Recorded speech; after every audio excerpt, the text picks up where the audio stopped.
ಅದು ಸಂಪೂರ್ಣವಾಗಿ 90 ಭಾಗ ಗೋ ಆಧಾರಿತ ಸಾವಯವ ಕೃಷಿ ಜೊತೆಗೆ ಮನೆಮದ್ದು ಕಾರ್ಯಕ್ರಮವನ್ನು ಮನೆಮದ್ದು ಔಷಧಿಯನ್ನು ಕೊಡ್ತಾ ಇದ್ದೀನಿ. 5 ತಿಂಗಳ ಔಷಧಿ ಕೊಟ್ಟ ಮೇಲೆ ಅವನು ಕಿದ್ವಾಯಿ ಆಸ್ಪತ್ರೆಗೆ ಹೋಗಿ ಪರೀಕ್ಷೆ ಮಾಡಿಸಿದ್ರೆ ಕ್ಯಾನ್ಸರ್ ಸಿಂಪ್ಟಮ್ ಇಲ್ಲ ಅಂತ ವಾಪಸ್ ಕಳಿಸಿದ್ದಾರೆ. ಇದನ್ನ ಯಾಕೆ ಇಲ್ಲಿ ಒತ್ತು ಹೇಳ್ತೀನಿ ಅಂದರೆ ಅವ್ರಿಗೆಲ್ಲ ಕೊಡಿಸ್ತಾ ಇರೋದು ಗೋಮೂತ್ರದಿಂದನೇ ಔಷಧಿ ಕೊಡ್ತಾ ಇರೋದು. ಅದಕ್ಕೋಸ್ಕರ ಇದನ್ನು ಹೇಳಬೇಕನ್ನಿಸ್ತದೆ. ನಾನು ಕ್ಯಾನ್ಸರ್ ಮತ್ತು ಸೊರಿಯಾಸಿಸು, ಗ್ಯಾಂಗ್ರೀನು ಮತ್ತು ಹೆಪಟೈಟಿಸ್ ಬಿ ಮತ್ತು HIV ಗುಣ ಆಗಿರೋದನ್ನು ನಾನು ದಾಖಲೆ ತೋರಿಸ್ತೀನಿ ಅಂತ ಹೇಳಿದ್ದೀನಿ. ಅದಕ್ಕೋಸ್ಕರ ಗೋವಿನ ತುಪ್ಪ, ಗೋವಿನ ಹಾಲು, ಗೋವಿನ ಮೊಸರು, ಮಜ್ಜಿಗೆ, ಬೆಣ್ಣೆ ಏನಿದೆ, ಯಾರಿಗೆ ಹಣ ಕೊಡಲಿಕ್ಕೆ ಯೋಗ್ಯತೆ ಇಲ್ಲೋ ಅವ್ರಿಗೆ ಉಚಿತವಾಗಿಯೂ ಸಹಿತ ಔಷಧಿಯನ್ನು ಕೊಡುವಂಥದ್ದು ನಮ್ಮ ಮನೆಯಲ್ಲಿ ನಾವು ಇಟ್ಕೊಂಡಿದ್ದೀವಿ. ಸಂತೋಷದ ವಿಷಯ,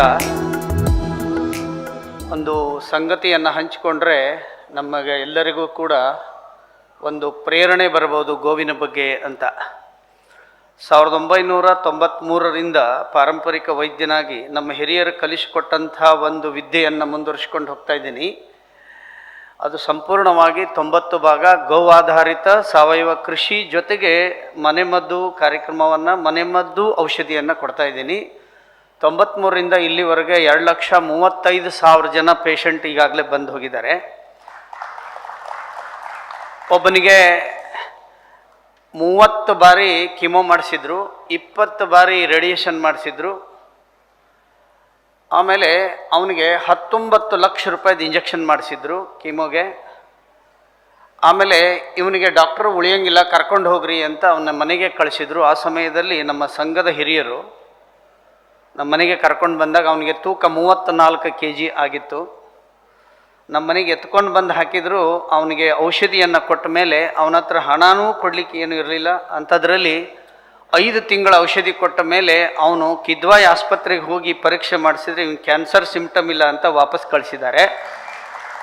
ಅವ್ರ ಹೆಸರು ಕೂಡ ಚುನ್ನಪ್ಪ ಹಟ್ಟಿ ಅಂತ ಗೋಕಾಕದಲ್ಲಿದ್ದಾರೆ. ಈಗ ನಮ್ಮ ವಿಭಾಗದ ಸೇವಾ ಪ್ರಮುಖರಾಗಿ ಕೆಲಸ ಮಾಡ್ತಾ ಇದ್ದಾರೆ. ಈ ವರ್ಷ ಅವರು ತೃತೀಯ ವರ್ಷಕ್ಕೆ ಹೋಗಿ ತೃತೀಯ ವರ್ಷ ಸಂಘ ಶಿಕ್ಷಾ ವರ್ಗ ಮಾಡಿಕೊಂಡು ಬಂದರು. ಈ ಥರದವರು ಆಸ್ಪತ್ರೆಗೆ ಹೋಗಿ ರೆಕಾರ್ಡ್ಸ್ನಲ್ಲಿ ಕ್ಯಾನ್ಸರ್ ಇಲ್ಲ ಅಂತ ಬಂದಿರೋರ್ದು ಈಗಾಗಲೇ 430 ಜನರದ ಲಿಸ್ಟ್ ಇದೆ ನನ್ನ ಹತ್ರ.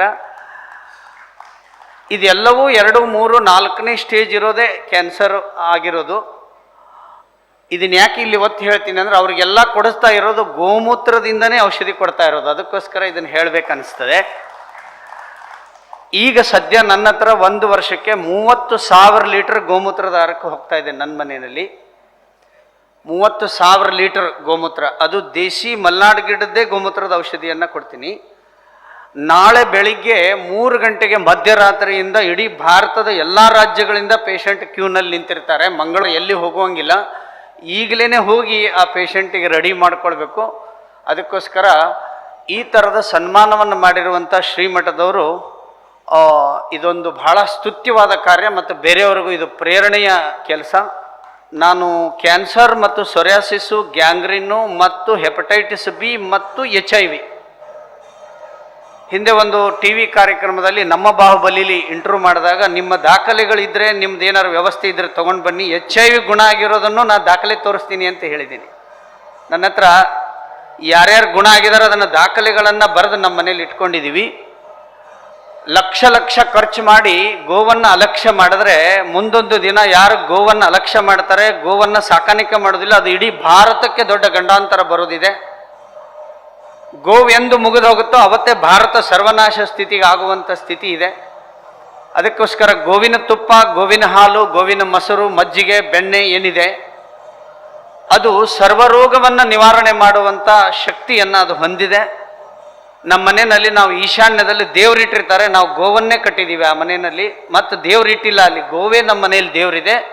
ಅದಕ್ಕೆ ಇದನ್ನು ಅರ್ಥೈಸಿಕೊಂಡು ನನ್ನ ಹೆಸರು ಹೊಡೆದ್ರೆ ನೆಟ್ಟಲ್ಲಿ ನಾನು ಯಾರ್ಯಾರನ್ನ ಆರಾಮ್ ಮಾಡಿದ್ದೀನಿ ಅನ್ನೋದು ದಾಖಲೆಗಳು ಸಹಿತ ಅದರಲ್ಲಿದೆ. ಇವತ್ತು ಕೂಡ ಇಲ್ಲಿ ಈಗಾಗಲೇ 3-4 ಜನ ಪೇಷಂಟ್ ನಾನು ಎಲ್ಲಿದ್ದೆ ಅಲ್ಲಿಗೆ ಬಂದು ತೋರಿಸ್ಕೊಂಡು ಹೋಗಿದ್ದಾರೆ. ಅದಕ್ಕೋಸ್ಕರ ಗೋವಿನ ಮೂತ್ರ ಮತ್ತು ಜೇನುತುಪ್ಪ, ತುಳಸಿ ಮತ್ತು ಅರಿಶಿಣದಲ್ಲಿ ಕ್ಯಾನ್ಸರನ್ನು ಗುಣಪಡಿಸುವಂಥ ಲಕ್ಷಣ ಸಂಪೂರ್ಣವಾಗಿದೆ. ಅದರ ಮೇಲೆ ನನಗೆ ಸಂಪೂರ್ಣವಾಗಿ ಹಿಡಿತಾ ಇದೆ. ಯಾರಿಗೆ ಹಣ ಕೊಡಲಿಕ್ಕೆ ಯೋಗ್ಯತೆ ಇಲ್ಲೋ ಅವ್ರಿಗೆ ಉಚಿತವಾಗಿಯೂ ಸಹಿತ ಔಷಧಿಯನ್ನು ಕೊಡುವಂಥದ್ದು ನಮ್ಮ ಮನೆಯಲ್ಲಿ ನಾವು ಇಟ್ಕೊಂಡಿದ್ದೀವಿ.